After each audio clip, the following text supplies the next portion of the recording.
Learn how to use the sewing machine you already have with the Cutie Frame.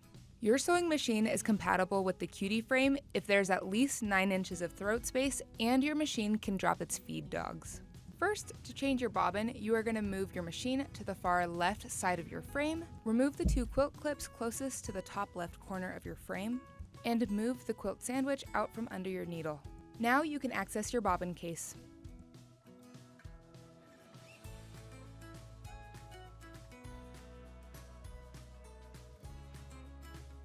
After you've changed your bobbin, slide your quilt back under the hopping foot, reposition your quilt to where you want it, and then reattach those fabric clamps.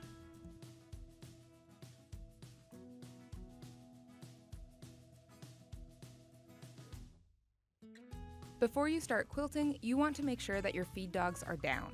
Then you can bring up your bobbin thread. To bring up your bobbin thread, hold your top thread while turning your hand wheel towards you. Complete 1 full rotation and stop when your needle is up. While still holding on to that top thread, pull your machine back. Now you should see your bobbin thread and you can pull your bobbin thread the rest of the way out.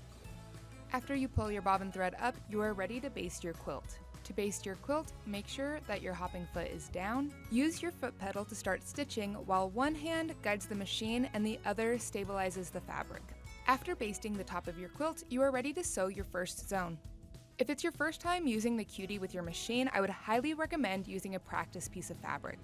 Every machine is a little bit different and it takes a row or two to figure out how to quilt using your specific machine. When you quilt with your domestic machine, you can technically use the standard hopping foot that comes with the machine, but as you see here, your fabric may bunch up and move a little bit more. We highly recommend using a free motion quilting foot when quilting with your Cutie Frame. Most sewing machines have a free motion foot that can be purchased separately. And now you can see with the free motion hopping foot that the fabric is bunching a lot less. Just like when you sew normally, you're going to use your foot pedal to make your needle move up and down. Because every sewing machine is different, you are going to have to play around with how hard you need to press your foot pedal. Then you're going to use your hands to move around the carriage to create your design.